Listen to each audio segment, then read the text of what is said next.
Hi everyone, welcome to the channel है Swastik education, जिसको हम कहते हैं स्वास्तिक ईडीयू। स्पेसिफिकली मुझे बोलना पड़ता है क्योंकि स्वास्तिक एजुकेशन किसी और का चैनल है।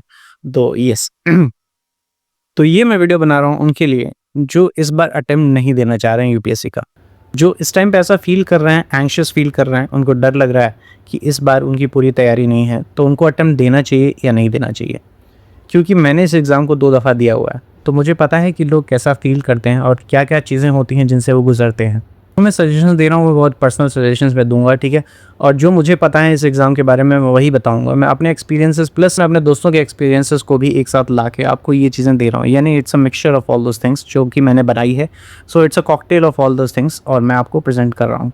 सबसे पहली बात, वो लोग जिनको लग रहा है कि उनकी तैयारी पूरी नहीं है, तो मैं आपको एक बात बता दूं कि आपको कभी ऐसा नहीं लगेगा यूपीएससी प्रिपरेशन में कि आपने जितना चाहा था आपने उतना पढ़ लिया, अब आप पूरा फिनिश कर चुके हैं कोर्स, अब कुछ पढ़ने को नहीं है, अब आप एग्ज़ाम देने के लिए तैयार हो। तो ऐसा तो कभी नहीं होता। मुझे याद है कि मैंने जो अपना पहला अटैम्प्ट दिया था, तो उस टाइम पे हमारी कोचिंग ख़त्म हुई थी फरवरी मार्च के बीच में। उसके बाद अप्रैल और मई में आई थिंक पेपर था, तो मैंने दे दिया था फर्स्ट अटैम्प्ट।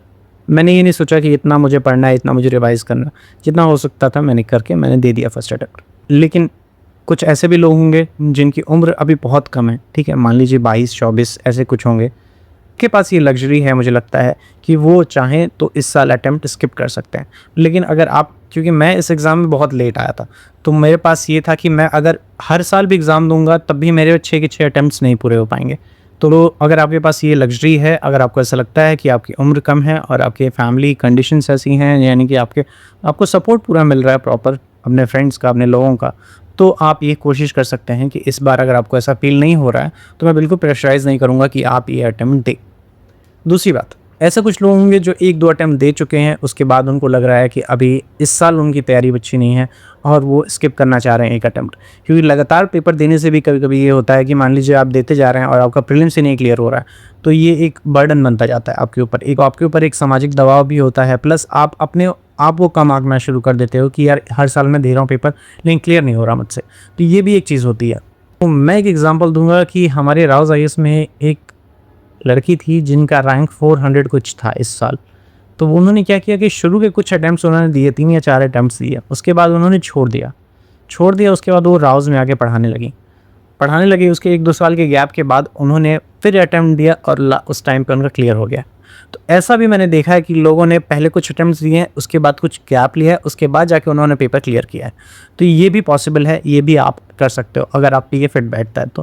अगर आपको लगता है कि आपने पढ़ाई की है और भी आप तैयार नहीं हैं, आपको 1 साल का और गैप चाहिए, यू कैन टेक इट, क्योंकि ऐसा भी लोग करते हैं। तीसरी चीज़ मैं ये बोलना चाहूँगा, ये स्पेसिफिकली लड़कियों के लिए मैं बोल रहा हूँ, क्योंकि मेरी जो ऑडियंस है उसमें से 40% लड़कियाँ देखती हैं, ठीक है? तो मैं उनके लिए कह रहा हूँ।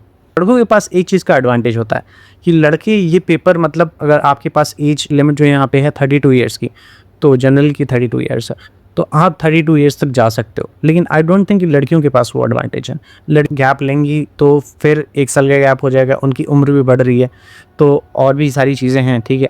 बहुत सारी लड़कियाँ मैं देख रहा हूँ कि मेरे साथ जो थी वो 25, 26, 27, 28 साल तक की हैं, तो उन पे फैमिली प्रेशर भी है, सोसाइटी प्रेशर भी है, तो वो एक अलग प्रेशर से गुजर रहे हैं। मैं जितनी भी मेरी मतलब कि फीमेल ऑडियंस है, उनको मैं ये कहना चाहूँगा कि अगर आपको लगता है कि आपकी तैयारी नहीं है और आप सोच रहे हो कि इस साल स्किप कर दें, लेकिन अगर आपकी उम्र 26 साल से ऊपर है, मैं स्पेसिफिकली बोल रहा हूँ 26 और 27 के बीच में आप हैं, तो इसको स्किप मत करिए। क्योंकि अगर आप स्किप कर देंगे तो आपके फैमिली में या फिर और भी सोसाइटी को ये मौका मिल जाएगा ये बात कहने का, और वो आप पे दबाव बना सकते हैं कि आपने पढ़ाई भी की लेकिन आपने एग्ज़ाम ही नहीं दिया, जब एग्ज़ाम ही नहीं दोगे तो निकलेगा कैसे? तो ये चीज़ें होती हैं, ये चीज़ें मैंने देखी हैं, सुनी-सुनाई बातों पे मैं नहीं बोल रहा, मैंने जो चीज़ें देखी हैं, मैं जो जानता हूँ वही मैं बता रहा हूँ। तो इस चीज़ पे ध्यान रखिएगा कि अगर आपकी तैयारी पूरी नहीं भी है, फिर भी कोशिश करिए कि दे दें पेपर।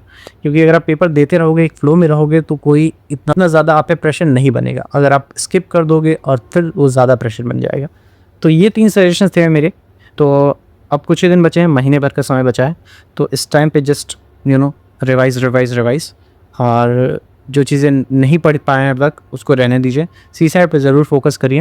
हाँ, अभी सोच रहा था कि अगर सीसाइड के लिए कोई सीरीज़ आप चाहें तो मैं उस पे कुछ वीडियोस बना सकता हूँ।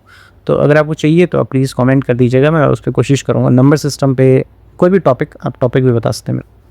तो thank you very much for watching this and मैं आशा करता हूँ कि आप में से काफ़ी सारे लोग इस पेपर को क्लियर कर पाएंगे।